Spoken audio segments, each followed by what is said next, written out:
Okay, I'm going to tell you a quote from a political candidate. I'm not going to tell you who it is. I want y'all to guess who it is. We had a presidential candidate yesterday. I think it was yesterday. Maybe it was this week. Them and their vice presidential candidate both said they were asked about fracking. Now, what's fracking? Oil, yeah. First of all, let me just say, I have made my living, and I worked in the oil field for a couple summers. I literally worked. I was around roustabout. I was literally working. I was a man for a couple summers.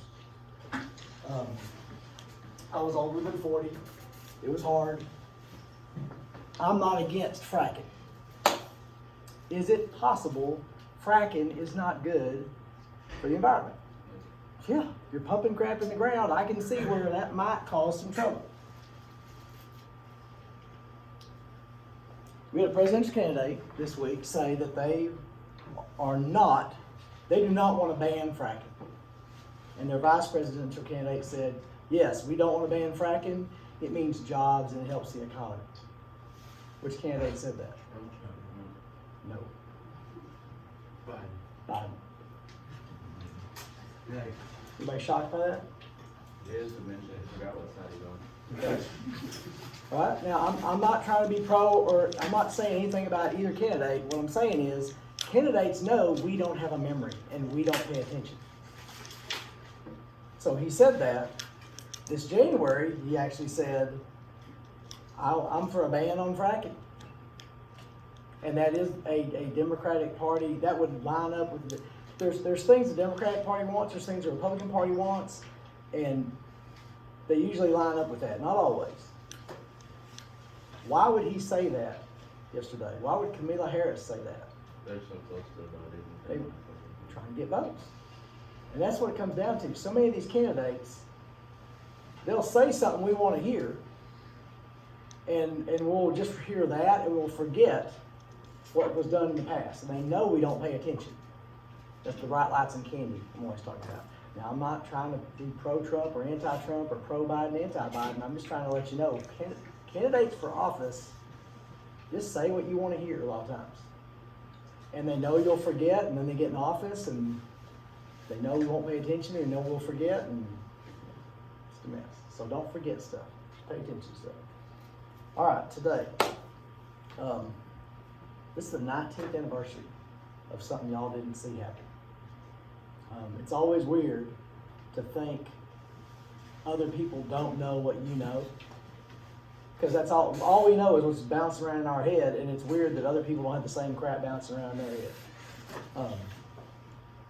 That morning, I was giving a test that day. I think we were doing a test over what we're just doing, like the revolution and stuff. And I had a drug test. And the field house was up there.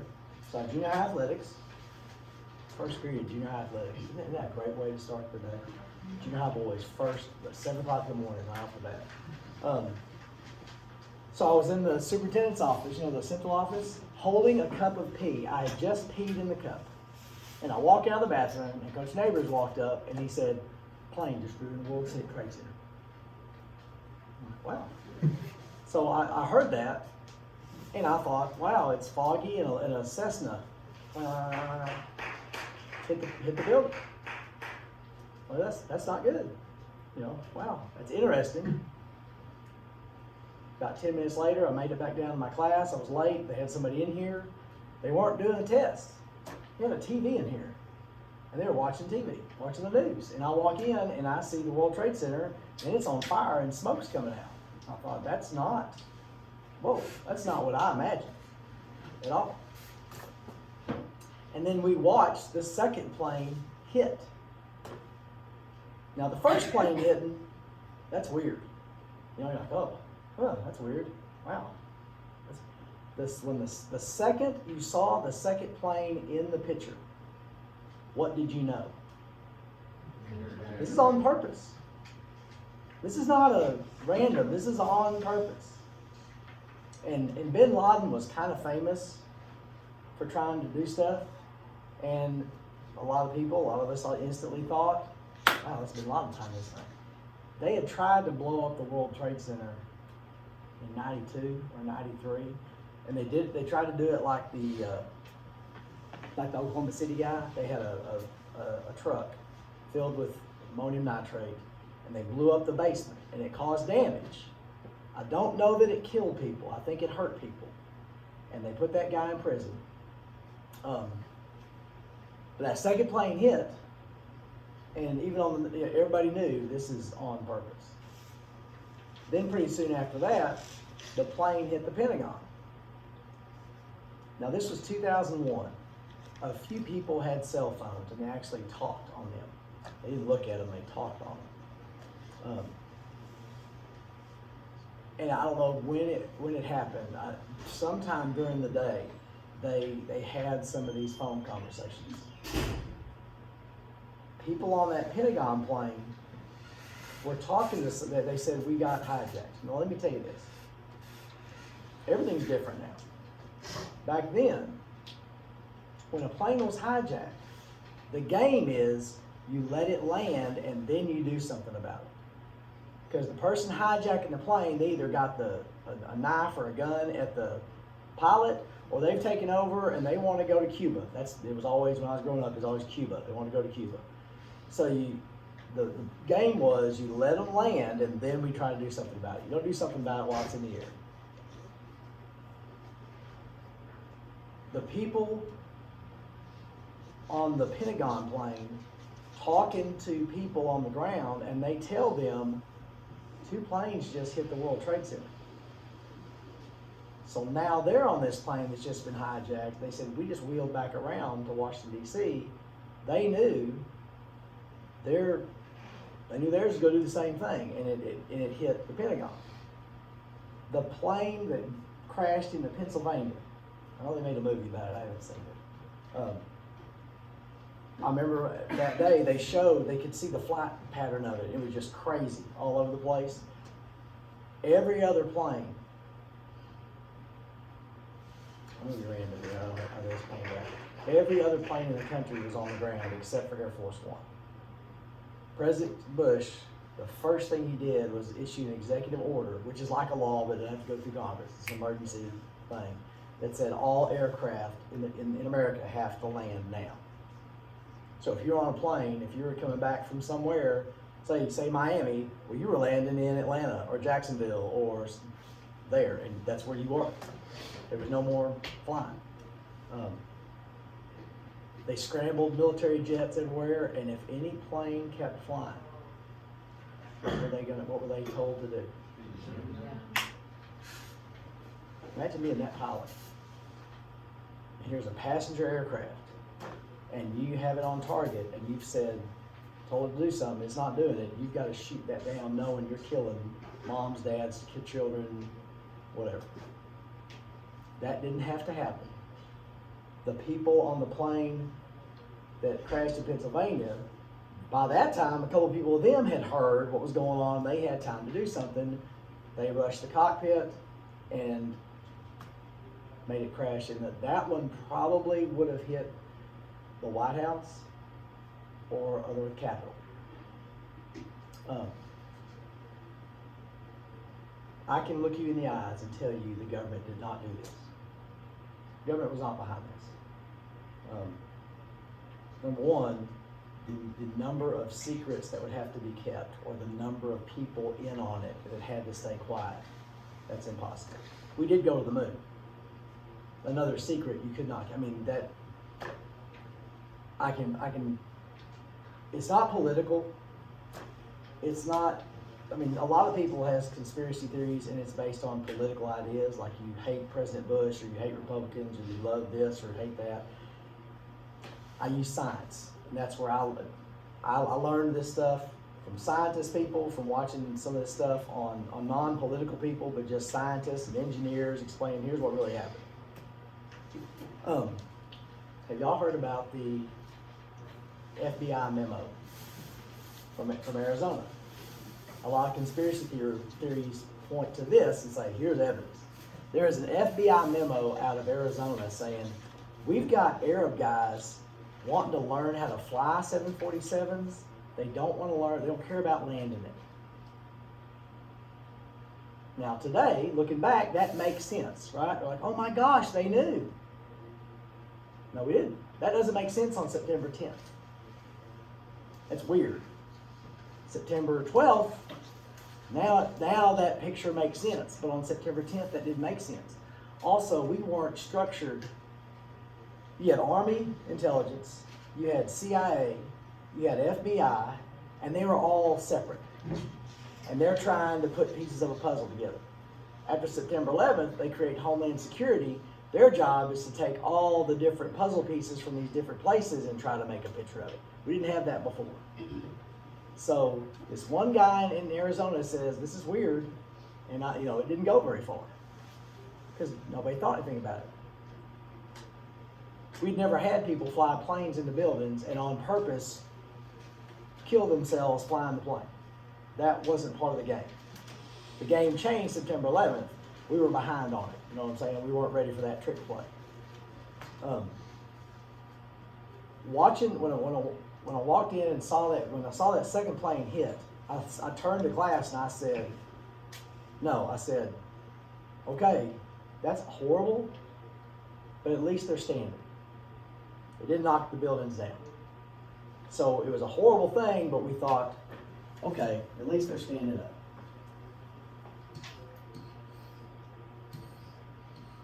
I don't know which one was which.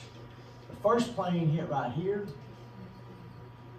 and the second plane hit right here.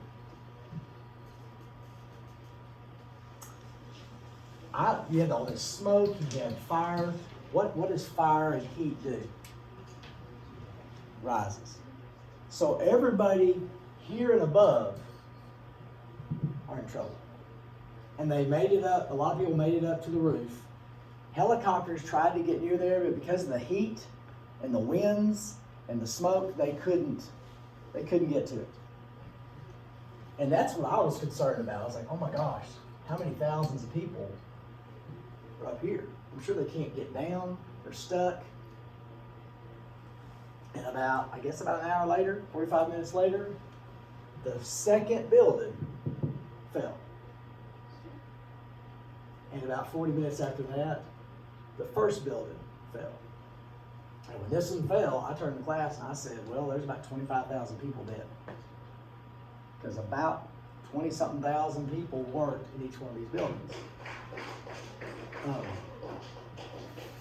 Only 3,000 people died. That's a ton of people. But when you see two huge office buildings collapse in downtown New York, that really was a lot less than what I was thinking. On a side note, there's a lot of people late for work that day, and they were ticked. Something happened. They were mad that they were late here. This happened. Their kid didn't get ready in time, and they're like, well, I've got to be. Well, them not being at work on time saved their life. Sometimes something crappy happens, and it really fixes something that you're not aware it fixes. You know what I mean? So one of the things that fuels conspiracy theory is the second building fell first. The first building stood for a while.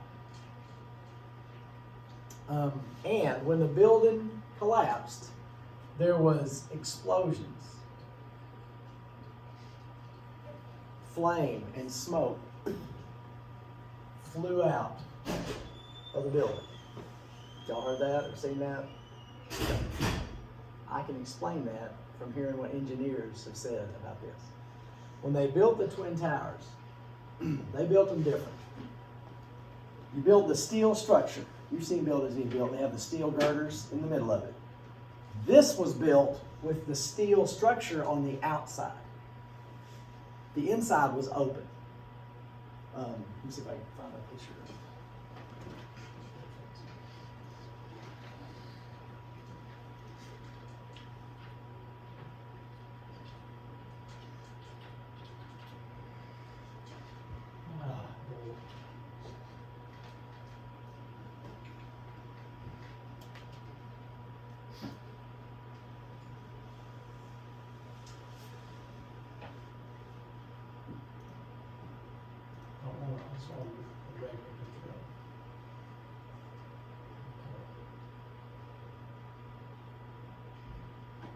here. You see that? It was made to be kind of pretty, but also that's the steel structure on the outside. That's the supports.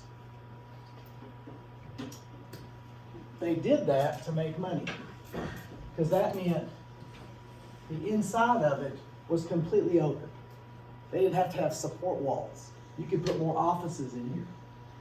The elevators and the stairs were in the middle, and this all was, you could do whatever you wanted to. You could make walls, you could make offices, but it made more money for the building. Each floor, you know, in the gym, the ceiling, you have the little metal, it's got crisscross, and that was what supported the floor. So every floor is like this, and it's connected to those outside steel supports right here. And they covered it in asbestos. Asbestos causes cancer. It also keeps fire from burning. So a lot of buildings were built with asbestos back a long time ago to keep them from catching on fire. Now, it's a metal building.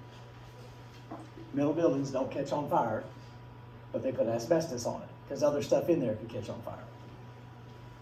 When these planes hit, they were going from Boston to San Francisco or Los Angeles or Washington, D.C. They're going across the country. So every plane was full of fuel. And that's why they targeted these planes, so they'd be full of fuel. And when they hit, there was huge explosion. That jet fuel caught on fire. It was just a bomb. It was a flying bomb. Those explosions blew the protective coating off of the metal. Okay, so it doesn't have any more protection on there. Whatever jet fuel didn't blow up got all over everything, so everything is on fire. Even if it doesn't burn, it's on fire. That fuel's burning, and then all the stuff in the offices, all the building material, all that's on fire. As it burned, it got hot. What does metal do when it gets hot? And even if it doesn't melt, it gives. It compromises. And you had these relatively small connections right here. So as it got hotter and hotter and hotter, those started to give way. Why did this one fall first? There's no weight. And when it fell, when I first moved to Gunner, I moved to this little old farmhouse. I love this old farmhouse. It was great. When the water didn't work in it, but I didn't care because I took a shower in the field house. So the shower was jacked up, and I told the landlord, "Don't worry about it. I'll never use the shower in there. I always go to the field house to take a shower."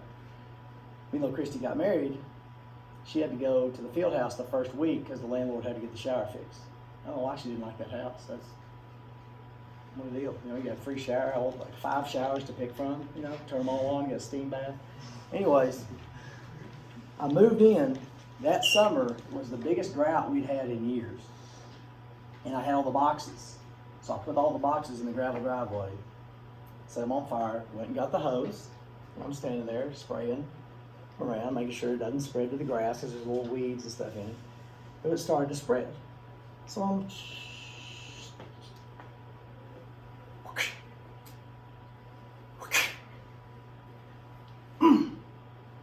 I ripped the PVC faucet out, and the water's going. All the water is going that way. The fire is spreading to the weeds, and about 20 feet away is about 20 round bales of hay. First day at this new house. So I remember there was a blanket out back. So I ran, I grabbed this old blanket, and I'm beating the crap out of that fire. When I swing down with that blanket, as I hit, what does the fire do?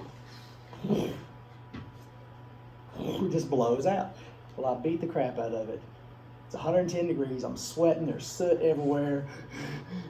Landlord pulls up. "Hey, Riley, how you doing?" "Great, fine. I don't think just thought I was an idiot. With all that weight coming down, all the flame and smoke and debris went flying this one. So that's what you see when those buildings collapse. It does look like an explosion. Those aren't bombs that the government placed there. That's the fire going outwards. And the weight just crumbled the building. And then later, this one came down. Same way. Does that make sense? They were actually built to handle an aircraft hitting them because they were so tall. But they didn't think it would be full of, this was the perfect storm. It was a perfect opportunity for this, and they did it. I've never felt like that in my life. I wasn't alive when Kennedy got shot. I wasn't alive on Pearl Harbor. The only thing like that at all was when the space shuttle blew up with the teacher in it in '85 or '86. I was watching on TV, and that was weird. There was only a few people. This was, everybody was you're just numb. And for a week, we watched TV. We watched the news, trying to figure out, number one, what's fixing to happen next. Somebody's waiting for the next thing. And it was so weird to be outside and to not hear airplanes or helicopters, or you don't realize how many of them there are. And it was just silent. And I think we kind of had football practice Monday, but it was weird. Everybody just kind of zombie-like. They did play the game Friday. That was one of the coolest games I've ever been part of. All the fans came and circled the track. And Will Colt was 2.5. Yeah, he's like 2.5. He ran on the field with us. We did the Pledge of Allegiance. We did the national anthem, and then the teams got together, did prayer, and we won. So it was pretty good. But those, I can't explain. What's up? I just told. I can't tell you just how weird that felt. But after that, me and Coach McCormick always talked about how our country's doomed. If the Depression happened or World War II happened, this generation wouldn't be able to handle it.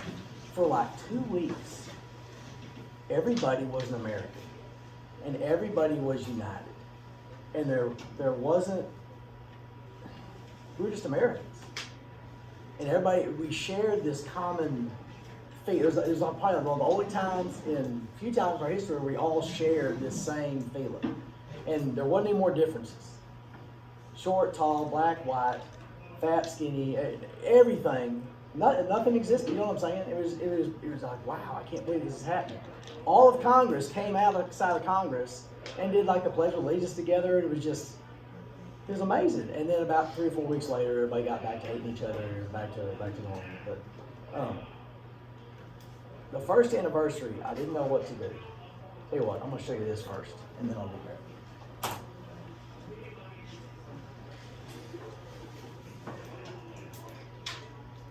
There is a documentary. It's a couple hours long. It was done by his French brother. If you go to YouTube and look up French Brothers 9/11 documentary, they were doing a documentary on firemen, New York City firemen, and they're actually the ones that filmed the first plane hit. And then they were in on everything. They're in the first tower when the second tower collapses. It just shows everything that happened that day, and it's powerful. And it is really, really good. I would suggest if you got time.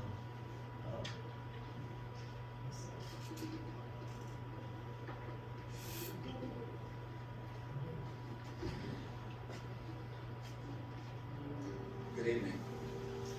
Today, our fellow citizens, our way of life, our very freedom came under attack in a series of deliberate and deadly terrorist acts. Well, you try your best, but you don't succeed. When you get what you want, not what you need. When you feel so tired, but you can't sleep. The victims were in airplanes, or in their offices. Secretaries, businessmen and women, military and federal workers, moms and dads, friends and neighbors. Thousands of suddenly ended by evil, despicable acts of terror.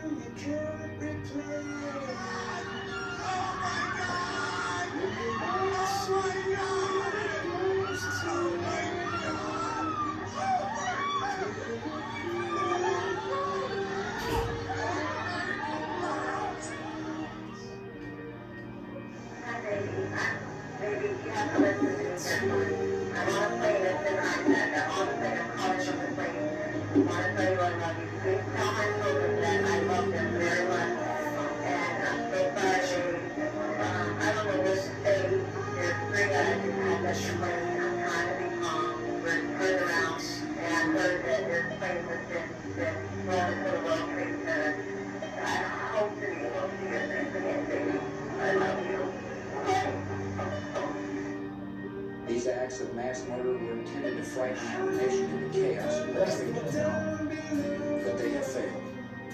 Our country is strong. A great people has been moved to defend a great nation. Terrorist attacks can shake the foundations of our biggest buildings, but they cannot touch the foundation of America. Today, our nation saw evil, the very worst of human nature, and we responded with the best of America. With the daring of our rescue workers, with the care we had for strangers and neighbors who came to their blood and helped in any way they could. Now, those last couple pieces, I gotta say this. What is that a picture of? What's everybody doing? They're going down. What's he doing? He's going up. You had all those policemen heading towards this. You had firemen heading towards this. Everybody else is screaming, running away. We've got every job, every person, or every occupation has a piece of crap people involved in it. But it does take a special person to run towards crap that everybody else is running away from. You know what I mean?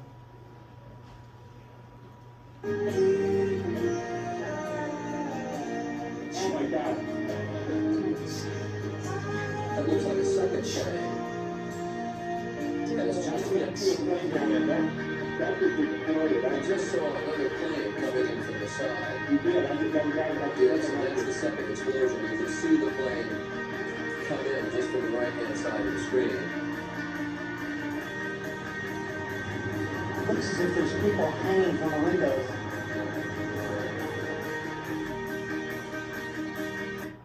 All the people up above it, were, you know, you got that heat, you got the smoke.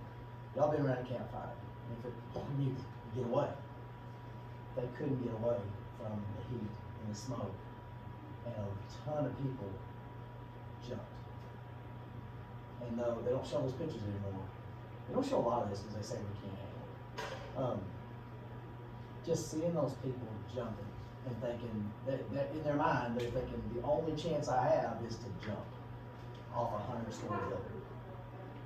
And that video, that documentary I told you about,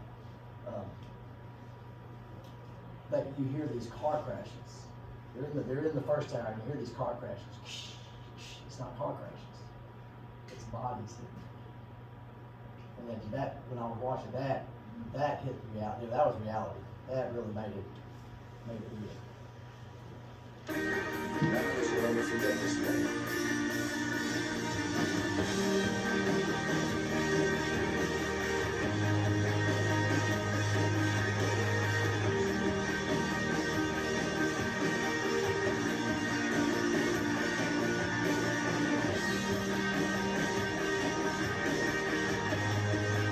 And all the buildings downtown made by Indians and all that stuff is blue way out because those buildings funneled everything. See the street, down your face, where you live someday,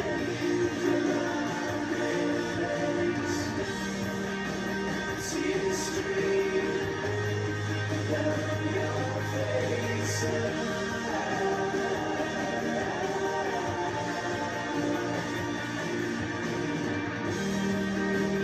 See the street, down your face.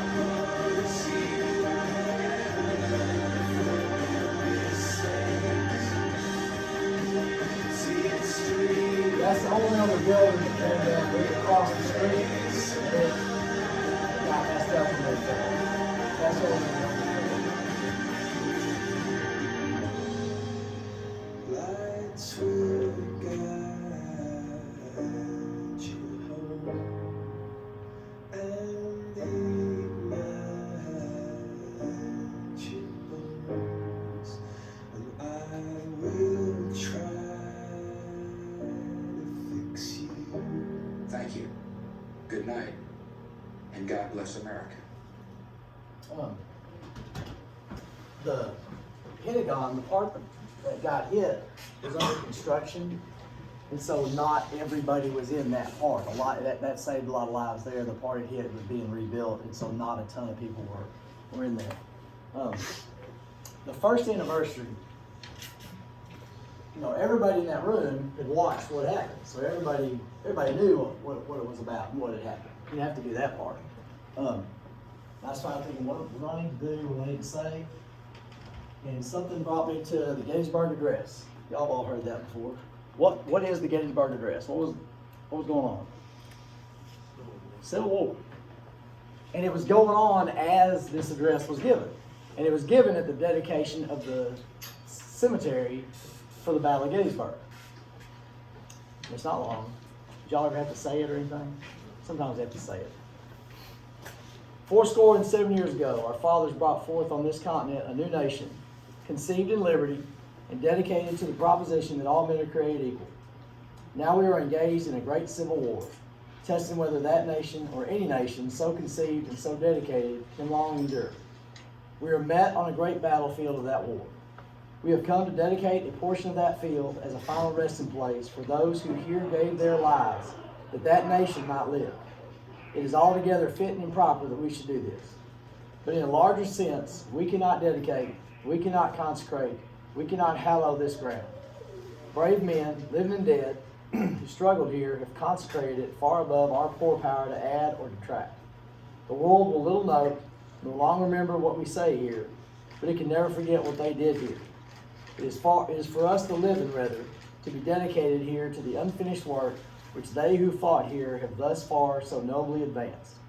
It is rather for us to be here dedicated to the great task remaining before us, that from these honored dead we take increased devotion to that cause for which they gave the last full measure of devotion.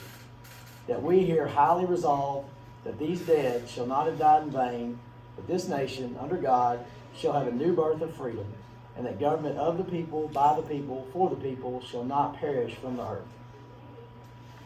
The people that did this hate us. Several reasons. One, we're free. Another one is we're allies with Israel.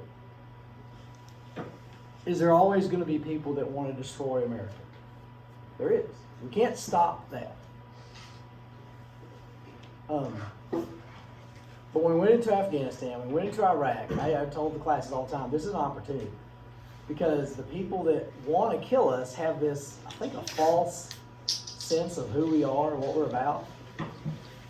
And the only hope we have of kind of reversing this is that kid growing up seeing a soldier help build his hospital or a school or gave him a sandwich or a candy bar. And he could grow up thinking, Americans maybe aren't what I've been told they are.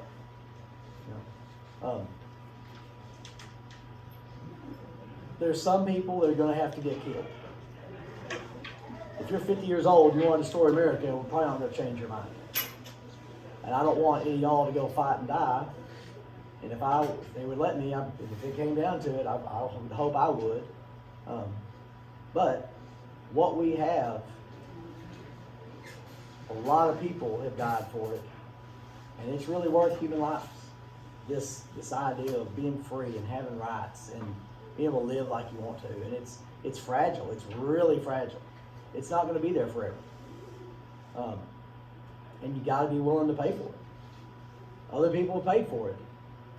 At some point, some of us may have to pay for it too. I hope it is none of y'all. But there's a lot of y'all that have paid for it. You know what I'm saying? That like you at some point. And I would hope that at some point we would understand We're not white, we're not black, we're not North, we're not South, we're not Republican, we're not Democrat, we're Americans. And we've got something worth keeping. I may not agree with you, but we gotta work together to make sure this stays, you know, if the ship is sinking, I may not like you, but let's work together and see if we can keep the ship from sinking, you know? So I hope someday we're able to do that. Anyway, that's what today was. You know the little stuff on the bottom of the TV? Little words? That started on September 11th. And I made the first joke ever. On September 12th, I made the first joke, of course. We were watching, and that little thing was on the bottom and said, all these countries were pledging military support. And Canada, it said, Canada has pledged military support to America. And I turned to the class and said, well, Canada's letting us borrow their tank. Anyway, not proud of that. Yeah, I am. That was pretty good. Pretty good lines. Anyway. All right. Good day. Stay put. The little bill rains sometime. Colt was 2, almost 3, and he watched the news with me. I'd explain stuff to him. And we found Saddam Hussein. He told me we found him in a spider hole. That's what they called the cave. He was watching the news and he said we found him in a spider hole. He doesn't remember running on the field. I bawled. Here's my little kid running on the football field. He doesn't remember. You weren't born a little bit. You didn't know.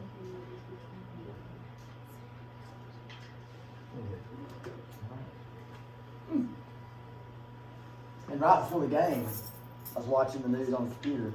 Is when President Bush, if you ever seen that, where he's on top of the rubble, and he's yelling on the bullhorn, and he says, "I hear you." And says, "The guys that brought this building down are going to hear you," and everybody clapped, and it was everybody. It was all. Maybe someday we'll be back to where it'd be kind of like America again.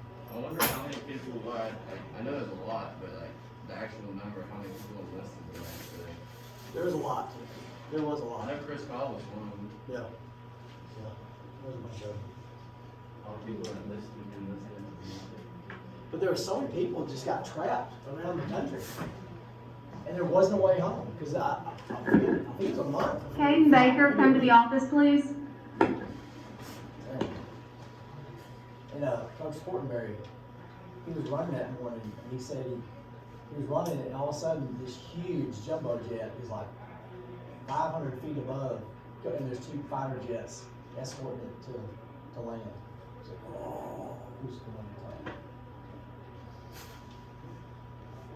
And you probably see something. President Bush was reading stories to 2nd grade kids. And you see this guy lean in. He leans in, and the president goes, and has this weird look on his face. Well, who wouldn't have a weird look on his face? We've just been attacked, President. You know, and he was frozen for a second. A lot of people were like, look, he didn't know what to do. Who would know what to do? You just got told, you're the president, you just got told terrorists attack and they're flying planes in the World Trade Center.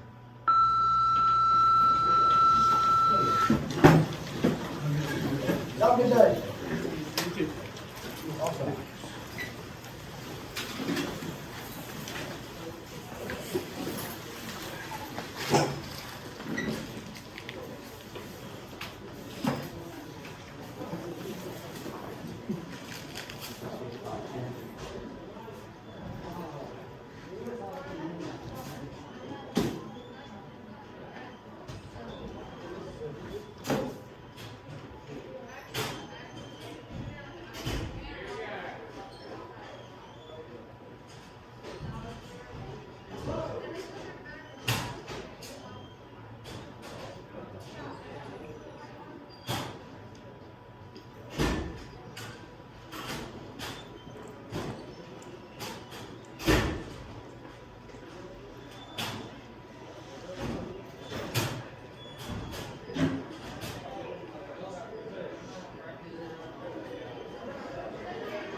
shirt. It came in yesterday. Give us a spin. I just did. Another. Where's your fanny pack? What? That didn't go with the outfit. Oh, okay. Sorry. Mr.